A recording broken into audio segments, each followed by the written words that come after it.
creazione. La matematica di Dio, per dire, la matematica di Dio, 1 per 1 per 1 uguale a quanto è? A 1. E così Dio ha lasciato le sue impronte nella creazione, revelando la triunità, vuol dire una unità collettiva.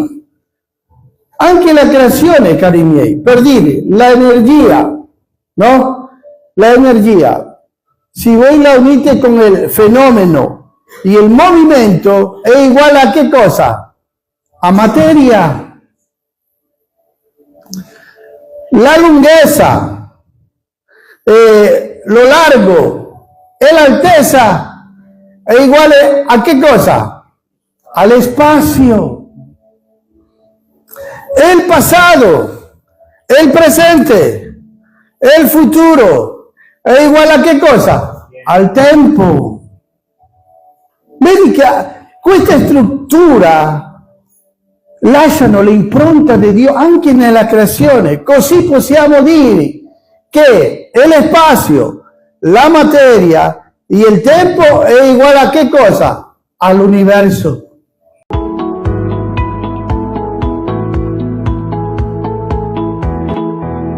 Lui, no? E leggiamo capitolo 6, versetto 4 del Deuteronomio. Ascolta, Israele, il Signore, il nostro Dio, è l'unico Signore. Così Dio si rivela come unico. Però fin dall'inizio della Bibbia, Dio si rivela come un essere unico, però che si ha manifestato, si ha rivelato in 3 persone. Il primo nome che in Genesi appare di Dio è Elohim, e questo nome è al plurale. Per capire questo, noi dobbiamo iniziare a vedere come la pluralità divina si rivela a Genesi 1:26, quando Dio dice: poi disse Dio, facciamo l'uomo alla nostra immagine.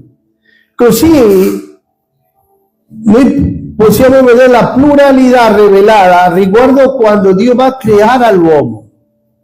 Però anche la stessa pluralità divina si rivela quando l'uomo cade in peccato. A Genesi capitolo 3, al versetto 22, poi Dio, il Signore, disse: ecco, l'uomo è diventato, sottolineate la parola lì, come uno di noi.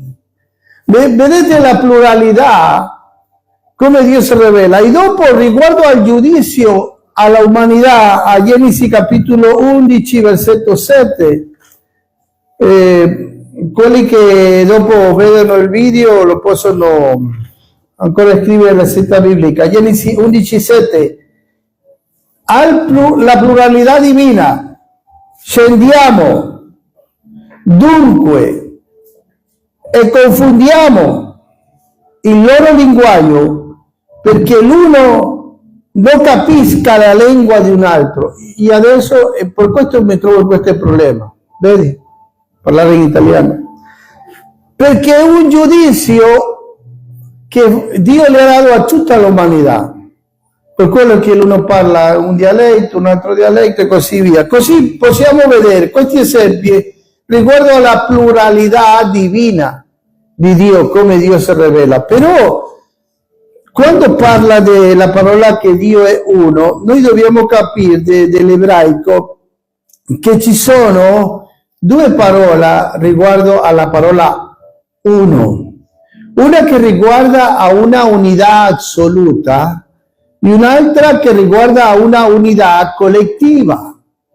Quando Dio dall'inizio di Genesi, come abbiamo visto in questo esempio, Dio si è rivelato in una unità assoluta o collettiva? Rispondetemi, ricordo a quello che vi ho letto adesso. Una unità collettiva, non unica. Perché? Perché, cari miei? Perché vi continuerò a dare altri esempi, perché vedo che così stanno guardando. Come che no? Vediamo riguardo alla creazione, vi voglio dare un esempio, riguardo alla creazione, la matematica di Dio, per dire, la matematica di Dio, 1 per 1 per 1 uguale a quanto è? A 1. E così Dio ha lasciato le sue impronte nella creazione, rivelando la triunità, vuol dire una unità collettiva. Anche la creazione, cari miei, per dire, l'energia, no? La energia, si voi la unite con il fenomeno e il movimento, è uguale a che cosa? A materia. La lunghezza, lo largo e l'altezza è uguale a che cosa? Al spazio. E il passato, e il presente, e il futuro è uguale a che cosa? Al tempo.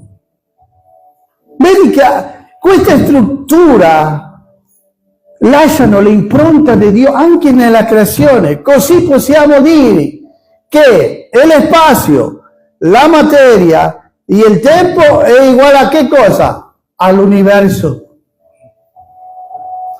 Così, cari miei, Dio è che si è rivelato. Per dire, la completezza divina riguardo alla invisibilità ha a che vedere con il Padre. Giovanni 1,18. Un altro esempio. Perché la parola di Dio è la nostra guida. Io non parlo con parola umanamente, sempre con l'esempio biblico. Giovanni 1,18. Qui vediamo la pienezza della divinità del Dio invisibile che ha a che vedere con il Padre.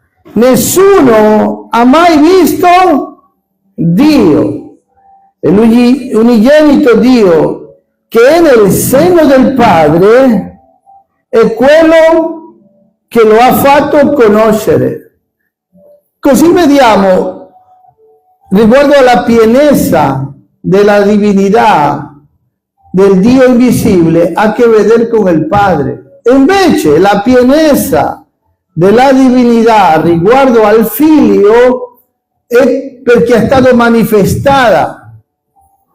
Vediamo lì stesso, Giovanni 1,14. E la parola è diventata carne e ha abitato per un tempo fra di noi, piena di grazia e di verità, e noi abbiamo contemplato la sua gloria come di unigenito del Padre. Alleluia! Così vediamo che noi contiamo con un Dio riguardo al Figlio che si è manifestato e ha vissuto fra noi.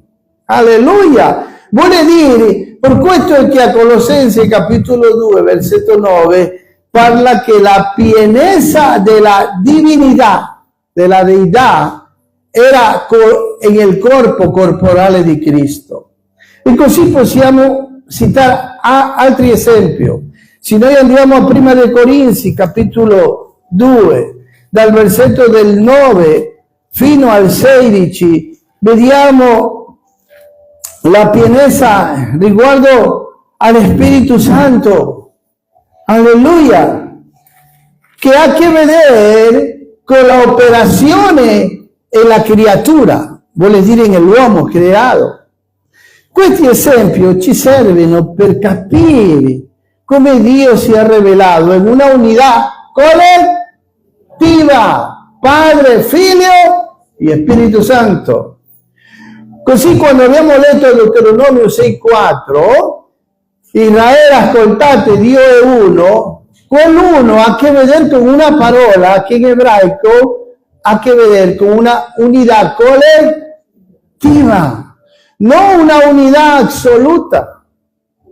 Mi sto spiegando?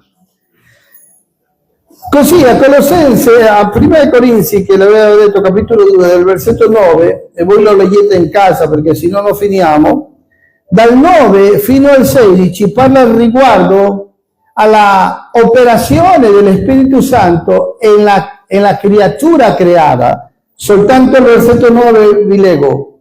Ma come è scritto, le cose che occhio non vedi e che orecchio non udì e che mai saliranno nel cuore dell'uomo sono quelle che Dio ha preparato per coloro che li amano. E noi, Dio le ha rivelato per mezzo dello Spirito. Questa operazione, così noi abbiamo